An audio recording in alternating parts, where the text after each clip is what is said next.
espn.com.br/enquetes e a gente quer saber quem é o grande vilão do Flamengo na temporada, hein? Na sua opinião. Vamos lá.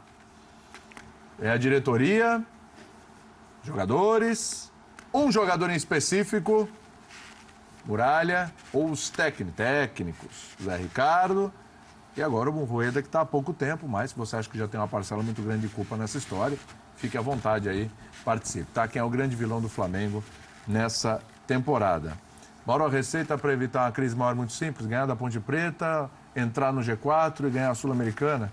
É isso nos próximos... Simples. É simples assim? Assim, não é uma questão só de resultado. Eu acho que o grande problema do Flamengo passa por uma falta de uma reflexão mais profunda e a capacidade de cortar a própria carne, né? De identificar problemas e aí jogadores, enfim, e fazer mudanças de comportamento até de pessoas, eventualmente, né? E como o Flamengo é uma grande estatal, né? O espírito é uma grande estatal onde todos são concursados e ninguém pode ser demitido sem ser de justa causa e tal, tudo se troca nada e vai se levando. Acredita-se que basta colocar, né, o avião na rota que ele vai chegar no destino, mesmo que tenha uma tremenda tempestade, um furacão no meio do caminho. Não desvia, vamos lá, vamos seguindo aqui, vai dar certo. Não funciona assim. Não sei se a derrota dos pênaltis para o Cruzeiro e o vice-campeonato da Copa do Brasil basta para abrir os olhos de quem precisa ter os olhos bem abertos, que é principalmente o presidente do clube. É o presidente do clube. Vários outros problemas são consequência, em sua maioria, da gestão. A gestão equivocada no futebol, que é o contraponto da boa gestão administrativo-financeira, que pode ter um problema aqui, outro ali, mas é inegável. O time paga as dívidas, paga as contas e tudo mais, tudo ótimo, tudo caminhando muito bem. Esse ano o Flamengo fez uma venda fantástica do Vinícius Júnior, então isso turbinou ainda mais os cofres e fez com que o clube tivesse até condições melhores, né? Então, o que acontece? Os jogadores são ruins? Não são ruins. O elenco é bom, tem jogadores para todas as posições, tem várias opções. O técnico é experiente, o CT é melhor do que era no ano passado, joga no Rio, mas o espírito do time é perdedor. Não é coincidência você jogar 3 disputas de pênalti, perder as 3 com o mesmo goleiro, você ser eliminado com o maior orçamento do grupo na fase de grupos da Libertadores, não ganhando um ponto fora de casa, você perder para o Paraná Clube nos pênaltis da Primeira Liga. Isso mudando o técnico, não? Mudando os jogadores. Isso. O espírito continua sendo... Continua, e o Rueda dá sinais de que já detectou isso na entrevista de hoje, isso fica meio nas entrelinhas ali, especialmente naquela do Guerrear, que ele falou que foi depois do jogo contra a Chapecoense pela Sul-Americana em Santa Catarina, que o Flamengo não perdeu por acaso, era para ter perdido o jogo, o Chapecoense merecia vencer aquela partida, teve chances mais claras, porque é esse espírito, que é essa coisa, que eu falo sempre, não se administra um elenco de futebol, como em um ambiente de trabalho, com paternalismo, com proteção a este ou aquele profissional, não é assim. E no futebol, ainda mais num clube como o Flamengo, que precisa de resultados, tem que haver cobrança, meta. Por que não atingiu a meta? Por que não chegou lá? O que errou? Vamos descobrir aqui. Quem falhou? Por que falhou? Não funciona? Vamos trocar. Ela não... Vou proteger os meninos aqui do bullying. Não tem bullying, tem crítica e elogio. Crítica ao mau desempenho técnico, a erros que sejam cometidos. Elogios quando as coisas vão bem, quando elas são bem feitas, como foram feitos elogios durante anos. 2013, 14, 15, até 16, pelo saneamento financeiro do clube. Então, a administração de Eduardo Bandeira de Mello, todos aqueles que com ele estão, sempre receberam elogios. O time era fraco. Né? Mas os caras estão pagando, o Flamengo vai ficar forte. Não, o Flamengo vai virar o Bayern de Munique do Brasil Metas. E o futebol, acho que até mais do que no chamado mundo corporativo, ele tem uma característica que você não persegue a sua meta de vendas, a sua meta de resultados, né? Você busca a sua meta tendo um oponente do outro lado. Você tem que derrubar um por um. Porque é um confronto, é uma disputa. O esporte caracteriza uma disputa. Você tem que nocautear seu adversário. E depois vem outro, e mais outro, e mais outro, e mais outro. Você tem que ir vencendo. Para pelo menos você conseguir um cinturão ou outro. O Flamengo não consegue cinturão de nada, só do Campeonato Carioca, para fazer um paralelo com o boxe. Aquela associação que ninguém quer é o cinturão do Flamengo. O da Libertadores, o Flamengo não tem. Eliminado, nocaute no segundo round. Ali, né? Caiu logo de cara. A Primeira Liga, que é o menos importante ainda, caiu também, que é um torneio que o Flamengo idealizou com o seu presidente e alguns pares dele. E agora, na Copa do Brasil. O Flamengo cai de novo. Um erro. Por que o Flamengo não tinha um bom goleiro na final? Um erro de avaliação. Quando o Muralha já falhava no Campeonato Carioca e na Libertadores, como, por exemplo, no jogo do Atlético Paranaense, que tomou um gol esquisito, que a bola caiu dentro do gol por cima dele, os sinais estavam sendo dados. Por que não se buscou um outro goleiro? Quando na época se perguntava, e eu fui uma pessoa que perguntei a pessoas, por que não busca um outro goleiro? Mais experiente, um cara que, sabe, pelo menos consiga disputar a posição. Não, confiamos no Thiago. O Thiago não joga, não é testado. Aí o Muralha entregou o ouro ao bandido no jogo lá do Sport. Foi. Que ele deu a bola no pé do Oswaldo. Perdeu a condição e o Flamengo perdeu, ele foi barrado. Aí entrou o garoto. O garoto hesitou em alguns lances, falhou em um lance ou outro e falhou no pior momento. Por quê? Não estava pronto. Não sei nem se tecnicamente, só saberemos no futuro. Ele é um goleiro para ser titular do Flamengo. Conclusão, não era o Júlio César que estava ali. Júlio César que, quando saiu do banco, barrou o Clemer e só foi parar na seleção na Inter de Milão e virou o melhor goleiro do mundo durante um período. O Thiago não parece ser tão bom assim, como o César de 2015 não era. Isso é erro de avaliação. Por quê? Porque essa visão muito paternalista. Tipo, não, o menino é bom, vai dar certo. O Márcio Araújo é muito esforçado, o Muralha, porra, ele é um cara legal. O Vaz, gente boa. O Gabriel é um ótimo menino. Sim, mas não adianta, gente. Tem que ter jogadores bons. E tem gente que joga bem, que fica... O Juan era reserva do Vaz. Todo mundo agora elogia o Juan. Por que o Zé Ricardo não escalava? Quem chegou do Zé Ricardo? Vem cá, isso tem que existir no clube. O que acontece? Por que o Juan não joga o Rafael Vaz? O que está acontecendo? Não, que o Vaz falhou ontem, ele falhou várias vezes. Porque é um ambiente de uma certa permissividade, que, não, tudo bem, tudo vai dar certo. Esse espírito é muito perdedor. Isso não é casual. Isso não é coincidência. Se a gente puxar aqui a capivara, a gente vai encontrar eliminações do Flamengo várias. Para o Atlético Paranaense na Primeira Liga no passado, para o Fortaleza na Copa do Brasil, quando também foi derrotado pelo Confiança. Né? Se fosse esse regulamento desse ano, o Flamengo seria eliminado em 2016 da Copa do Brasil pelo Confiança. Time que está na terceira divisão. Perdeu de 1-0 lá. Nós cobrimos esse jogo, inclusive. Um vexame.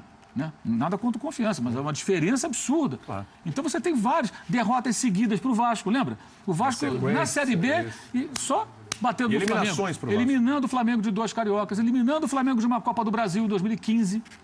Então, são vários fracassos. Esse ano a coisa continua. E com o elenco mais caro, agora com o CT e jogando mais vezes no Rio. A questão do baixo público, a imagem do clube fica muito arranhada com aquele estádio tão pequeno, 20 mil lugares, 20.500, e com 5 mil, 6 mil, 7 mil pessoas, vazio, aquelas cadeirinhas vazias ali. Aquilo é péssimo. Apequena o Flamengo perante os seus grandes rivais nacionais, caso de Palmeiras e Corinthians, que jogam nos seus estádios, que são maiores e modernos e tal, cheios. O Flamengo joga para ninguém. E ninguém se incomoda. Tem várias situações. Tem um amigo meu que ele tem uma tese, o Juca vai gostar da tese, que eu acho muito séria. Ele fala o seguinte, rubro-negro doente e tal, ele fala, Mauro, raciocina comigo, a quantidade de jogadores que passaram pelo Corinthians e pelo Flamengo nos últimos anos, são vários. Chicão, Felipe, Emerson Sheik, Renato Augusto, dos dois times, né? Jogaram aqui, ó, Guerreiro e por aí vai. Elias, né? Quando esses caras pararam de jogar, o que eles vão falar dos dois clubes? Eles vão falar assim, no Corinthians, o time era vencedor, ganha campeonato, a torcida enche o estádio. E no Flamengo, jogava na ilha lá para 7 mil pessoas, não enchia o estádio, o ingresso era caro. Chega na final da Copa do Brasil, perde. Chega na Copa do Brasil, perde Fortaleza. Chega na Libertadores, eliminado com um gol no último lance. Foi uma experiência difícil. O cara vai dizer isso, gente. E uma comparação Flamengo e Corinthians hoje, ela vai ser cada vez maior. Porque agora as distâncias, elas diminuíram com a internet. Então, o rubro-negro corintiano se provocam na rede social, eles se conhecem ali, eles duelam. E, claro, por ser as duas maiores torcidas, é natural. O Corinthians tinha, quando ganhou o título de 90, que o Juca aqui estava lembrando há pouco, o Corinthians tinha o quê? 0 título, o Flamengo tinha 4. Exato. Hoje o Corinthians está caminhando para conquistar, ao que tudo indica, o 7º. O Flamengo tem 6. Tem 6. O Corinthians ganhou a Libertadores e ganhou lá o Mundial da FIFA. Quer dizer, o Corinthians passou a arrebatar títulos, esses jogadores vão falar sobre isso. E o que o Flamengo conquista? Muito pouco. Mas não tinha dinheiro, estava quebrado, tudo. Agora não está mais. Isso tem que ser colocado à mesa para discussão interna. As pessoas do clube têm que pensar, vem cá, vamos ficar aqui provocando o Botafogo, o Vasco, o Fluminense, ou vamos pensar nos 3 do Rio e nos nossos rivais nacionais? No Cruzeiro, no Atlético, no Inter, no Grêmio, no Palmeiras, no Santos, no Corinthians e no São Paulo. E nos outros, mas é principalmente esses. Sim. Qual é a mentalidade desse Flamengo? Se contenta em ganhar do Botafogo, eliminar o Botafogo da Copa do Brasil com uma jogada maluca do Berrio. É isso? O Botafogo, com toda a dificuldade que tem, ainda ali brigando com o Flamengo pau a pau. E logo depois ganhou do Flamengo, jogando pelo Campeonato Brasileiro. Né? É isso que basta? Se essa mentalidade provinciana, isso não combina com o Flamengo. Ainda mais no momento atual. Não serve para o Flamengo.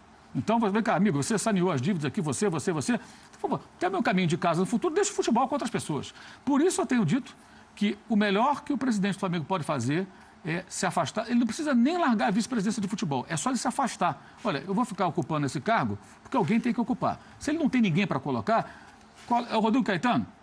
É o Rodrigo Caetano. Você toca o futebol, você é o responsável. Eu vou te cobrar.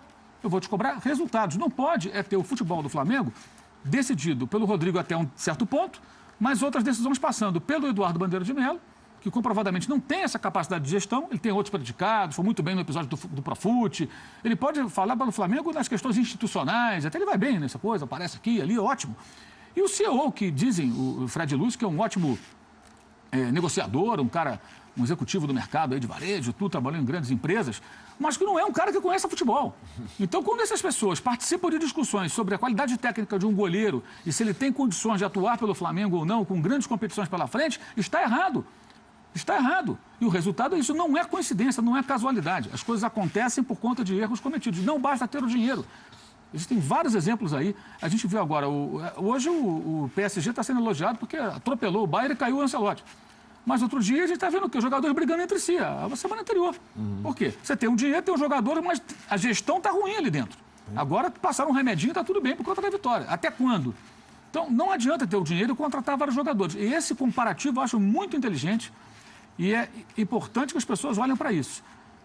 O que dirão esses jogadores se pegar um Renato Augusto, que é uma cria da Gávea, e amanhã, quando ele parar de jogar, se ele disser numa entrevista, e não será mentira, fala assim, olha, no Flamengo foi legal, mas no Corinthians você foi campeão, o espírito é vencedor, ele não estará mentindo.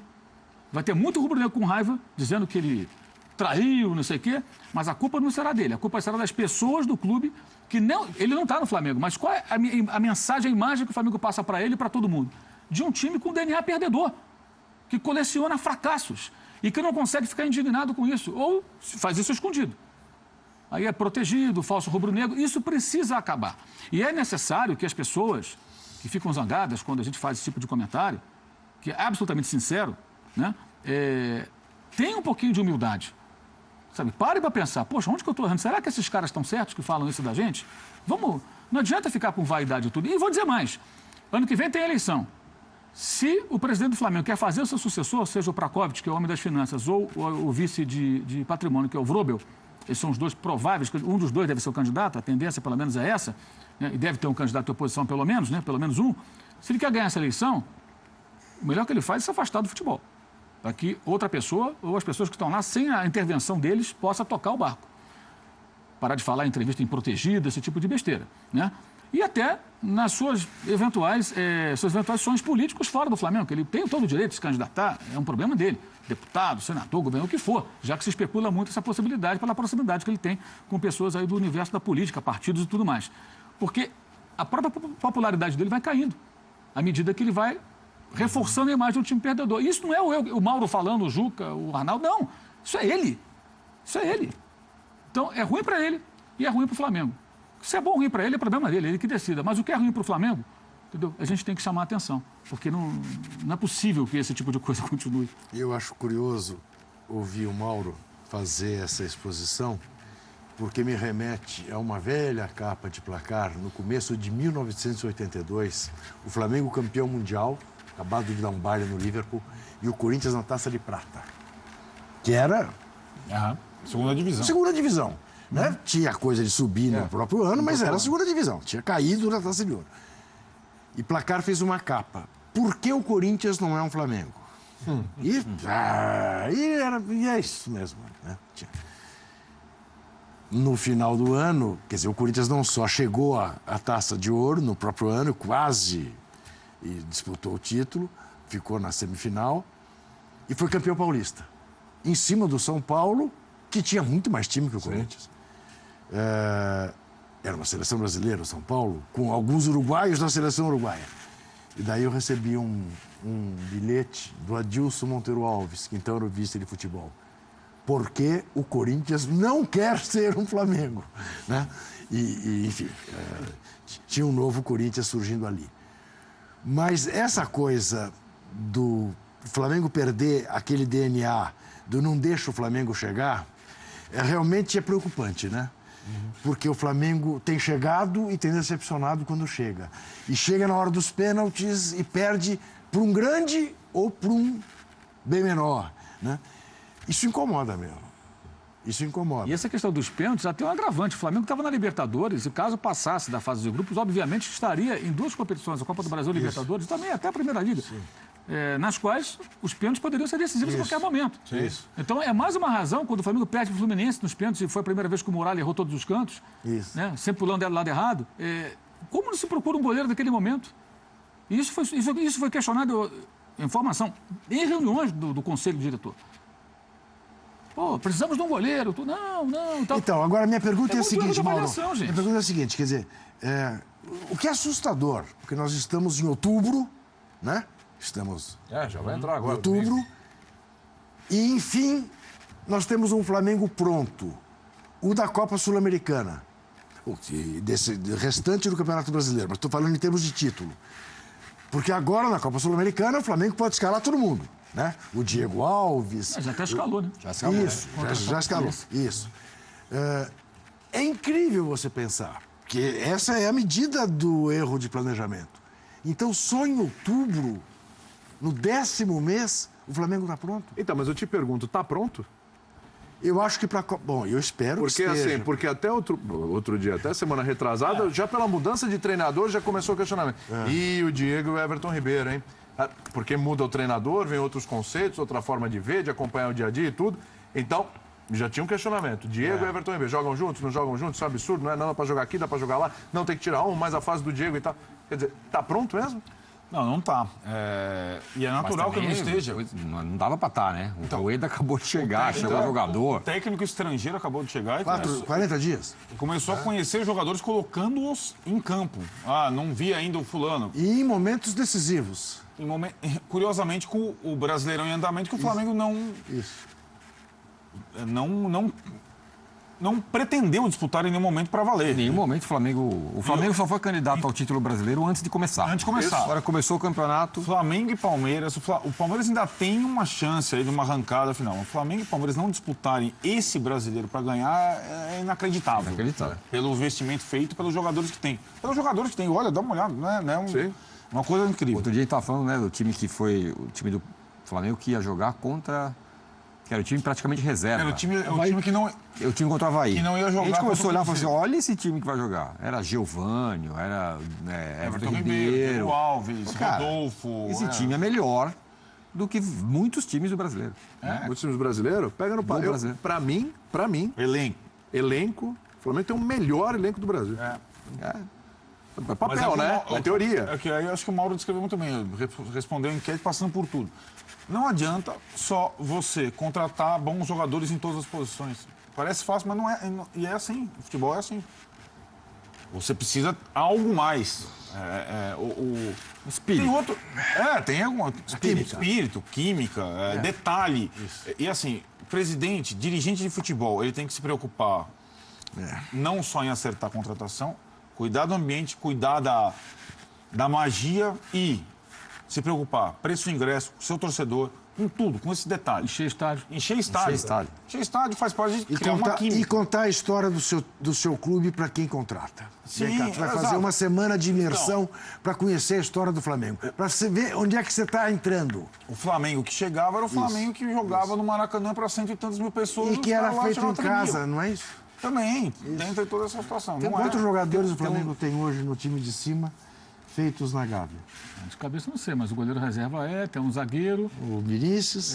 Tem o Vinícius Júnior, tem o Paquetá, Paquetá. tem o Matheus Sávio. 5, E tem mais alguns. Viseu, Em cima disso que o Mauro O Ronaldo falou... está emprestado. O Ronaldo foi né, pro emprestado agora para o Atlético Atlético Goianiense. Em cima disso que o Mauro falou agora há pouco, sobre encher estádio e não encher estádio, me ocorreu uma coisa, e se eu estiver equivocado, vocês me lembrem, ou alguém, fã de esporte, enfim. Qual foi a última vez que a gente fala, esse jogo aqui, quem ganhou foi a torcida do Flamengo? Não, faz muito tempo que não acontece. Eu lembro da semifinal, né? Ou a final, semifinal da Copa do Brasil em 2013. Eu até estava nesse jogo, contra o Cruzeiro. Gol do Elias? Gol do Elias. Nem foi semifinal, foi antes. Foi antes da Foi antes. Eu lembro daquele jogo. Eliminação Eu estava nesse jogo. Foi oitava E de aí final. eu falei, cara, até eu escrevi na ocasião, eu falei assim, o Maracanã renasceu hoje. Mas O Maracanã reabriu hoje com a torcida do Flamengo que empurrou esse Pois time é, né, e ganhou. Tironi? Mas isso não vai se repetir, né, velho? Então, com o preço dos ingressos. É isso que eu tô pensando. Porque esse ainda Mas- não mas- é o Maracanã elitizado, embora já Já fosse o o reformado. Exatamente isso. Exatamente. Foi a última Agora vez não. que eu me lembro. Eu me impressionei eu muito. posso estar enganado. Pode ter algum. Depois disso, pode ter algum jogo que você falou. Esse é o jogo que a torcida Eu acho que levou. assim, essa é uma característica de todos esses estádios elitizados. Sim. Se você pegar o Allianz Parque, tirar a mancha verde ali, as organizadas, também vai virar um silêncio. Sim, é. A mesma coisa o estádio do Corinthians, se tirar ali a Gaviões e os outros organizados. Tirou lá do norte, os outros ali, muitos não estão, né, muito preocupados em torcer para valer. Em dar... Mas acho que os clubes têm que ter essa preocupação. Sim. E o Flamengo não demonstra. Ela se preocupa com a parte financeira, é por isso que eu com a falei. arrecadação, E com aí eu forçar não- o cara a ser sócio-torcedor, mas eles não entenderam assim, que mando de campo se faz com o estádio cheio, de preferência, e atmosfera. Por que eu tanto falei da questão dos mascotes semana passada, na semana da primeira partida? Legal ali você fazer a aproximação, os bichinhos, então tudo bem, mas é necessário entender o seguinte, uma final, amigo, você vai jogar no seu campo, menos. Não precisa bater em ninguém, brigar com ninguém, mas tem que ter um clima de rivalidade. O outro time, é o que eu falei, é o seu oponente, você tem que derrubá-lo. Isso vale para o Flamengo no Rio e para o Cruzeiro em Belo Horizonte. O cara tem que entrar no estádio, no seu estádio, e falar assim, como é que eu vou sair vivo daqui? Vivo no sentido... É o Wilstermann e Nunes, semana passada, há 8 dias. Sim. Entra aquele caldeirão, 60 e poucas mil pessoas, argentinos malucos, tomaram de 3-0. Os caras, o primeiro gol de estudo, a bagunça, a desorganização tática do time boliviano no primeiro gol, mostra o quão desesperados eles estavam logo que a bola rolou. Por quê? Porque a atmosfera era muito... Um time com mais, né? Huevos, ele... Não, peraí, me organizo aqui, pode vir com torcida, com tudo, mas não era o caso. E você pode desestabilizar até um adversário mais experiente se você tiver atmosfera. E isso pesa. Sim. Claro que pesa. É evidente que isso pesa. E a ilha o devia Flamengo, ser isso, né? O Flamengo não exerce isso na ilha ilha nem deveria no ser Maracanã. A ilha Exato. devia ser isso, né? Pelo menos, né? 20 Porque mil o estádio é menor, pessoas. mas aí não enche, porque o preço é muito caro. E tem um outro ponto que me chamou a atenção na quarta-feira, que foi a reação do Diego. Primeira atuação muito ruim dele, a gente mostrou, inclusive, ontem, um data ESPN muito bom. Foi excelente. Ele sozinho e no coletivo, né? Os erros de Muito bom, mas muito ruim. Não, muito ruim, muito boa a análise muito boa do Renato Rodrigues. Ele escolhendo errado a opção do passe, se retém a bola, não faz o passe, demora, não tem opção. Tem uma que é sensacional. Tem no nosso site, depois até boto no Twitter o link para o Fã de Esportes. O Pará passa pedindo a bola. Isso. A bola não chega. Aí ele segura. Quando ele passa, o Pará já perdeu o pique. Voltando. E o Pará e se até continua, dá tem pedido. Aí o Pará volta para fazer assim com o braço. Não faz com muita força. Pô, não passou, meu amigo. Pô, disparei. Ele segura muito a bola, escolhe errado. Joga mal. Jogou mal, de novo. Aí perde o pênalti. Aí, bizarramente, ganha o prêmio, porque votaram antes lá no melhor jogador. Aí ele fala alguma coisa do tipo, não, eu não paguei ninguém para votar em mim. Ele podia falar, pô, gente, esse prêmio aqui não tem todo o respeito a quem votou em mim, menor importância aqui. Acabamos de perder o jogo, eu errei o pênalti. Pô, desculpa a torcida do Flamengo, mas não. Sabe, se parece, assim, não é que ele fosse indiferente, é uma quase indiferença. É claro que hoje o Rueda defendeu, vai falar o quê? Que não basta. Não basta. O jogador tem que demonstrar um pouco mais de, sabe, de sangue. Pô, cara, perdi o pênalti, o time, sabe... O torcedor está arrasado, o jogador está com um ar quase natural. É um pouco entender... Que diabo de profissionalismo é esse? É futebol, gente. Entender o que passa na cabeça do lógico. torcedor. Ter sintonizado. Que aí a frase, tinha Uma falado de São frieza. Paulo depois, assim, o Prato, a semana, falou, eu compreendo que estejam chateados porque eu não faço gol. Eu fui contratado para fazer gol, não para dar carrinho, né? Isso é um entendimento do que a torcida está sentindo, né? Eu acho que o Diego é um jogador enigmático nesse aspecto. Eu não vejo foi. falta de... Mas nunca vi falta de entrega. Nunca. Sempre foi jogador. De treino, e todo mundo que descreve, de trabalho, mas ele não é um jogador espetacular e nunca foi. Nunca foi. E muitas vezes nessa posição você espera... E ele às vezes se coloca e ele não... E era desde a questão do Robinho e Diego. Sim, lembre-se que na decisivo. final do campeonato de 2002 ele entra machucado e aguenta 15 segundos. Quer dizer, você fala, não, eu morro aqui, mas fico... Moleque de 20 anos, morro, menos até. né? Morro aqui, mas fico pelo menos até os 15, sei lá. E a impressão que talvez pela... Tudo bem, claro que tem qualidades. Não estou falando que ele é um jogador fraco, não. É que não é craque. Não é craque, nunca foi. Eu não entendo o A Tite. impressão que ele fosse... Então, ainda vou chegar lá. A impressão que ele fosse chegar e sobrar no futebol brasileiro não aconteceu. Mesmo ele entrando e fora, se adaptando, não sobra. E, de fato, o Tite, se você pegar só as convocações dos jogadores do Flamengo, a gente está, né? Muralha. Muralha e o Diego. O Tite convocou o Diego agora. Cara, não dá, cara, entendeu? Não dá, não dá. Então, tá o melhor técnico do Brasil, tá, ele um monte de opções erradas até agora. Sabe o que eu acho nas escolhas do Tite? Algumas escolhas, não é querer justificar, Populistas. é tentar entender. Algumas podem ser populistas e outras, talvez assim, eu quero um jogador com essa característica. Ah, ele não está bem, não, mas eu quero com essa característica, vou levar. Independentemente da fase. Porque o Diego não tem outro sentido. Porque se ele quiser convocar alguém porque é do Flamengo, então procura outro. Menos o Diego. Mas é que tá. Eu acho que... Não tem como, não faz sentido. Nesse momento. Convocou o Juan em homenagem à carreira dele, para se despedir da seleção. Olha, eu vou convocar o Juan. Não, ele não vai ser titular, o melhor jogador homenagear o cara, até classificado mesmo. Jogou uma barbaridade. Seria ter elogiado. Se é pra fazer média, faz com o Juan. A torcida ia adorar. Até porque a torcida gosta muito mais do Juan do que do Diego. O Diego não tem essa bola toda com a torcida do Flamengo ainda. Não sei se terá. O Juan não. O Juan tem história. E ele reconquistou o seu prestígio agora. Então, se for populista, a escolha está errada. É meio maluco isso. O Muralha, a gente falou que na época. O que ele está fazendo com o Muralha na seleção? E isso é utilizado para justificar. Ah, não, mas o Muralha foi convocado pelo Tite. Gente, o Tite também erra. Peraí, porque o técnico da seleção convocou um jogador, aí ele passou a ser excelente? Não, os técnicos erram também na seleção. As convocações dos jogadores que atuam no Brasil é que não temos poucos bons, né? Grandes, né? Poucos grandes. São, em sua maioria, equivocados. A gente acabou de falar do Fagner também, né? Rodrigo Caio. Aí vai. Poucos grandes, vamos lá. Pouquíssimos. Menos ainda. Me dê um. Grande. Grande. Um grande que atua no Brasil? Não, um grande. acima da média. Sim, um assim. Completamente Se acima. tira de casa para ir ver jogar. Vamos lá. Tem esse Tem o cara Hernanes que está jogando também. É um ótimo jogador, bem, mas sim. talvez... E está jogando bem, mas acabou de chegar. Sim. Acho que é Mas isso. acho que talvez... De diferente, de cara que entra em campo e fala, esse cara é diferente de todo mundo, talvez só ele. Talvez mais pela... Rápido. Cuca do que pela... 2 minutinhos aqui que eu tenho que ir pro intervalo. Por que você vai pro intervalo? Fica com a Porque a gente. gente tem que falar do desespero, a agonia dos grandes que São estão vários, brigando né? na parte de baixo da tabela. Tem muita gente. É? Mas eu vou ficar aqui, eu prometo. Não, Você legal. me dá um livro? Não, evidentemente. Então tá Segunda-feira bom. eu vou trazer um para cada um. Então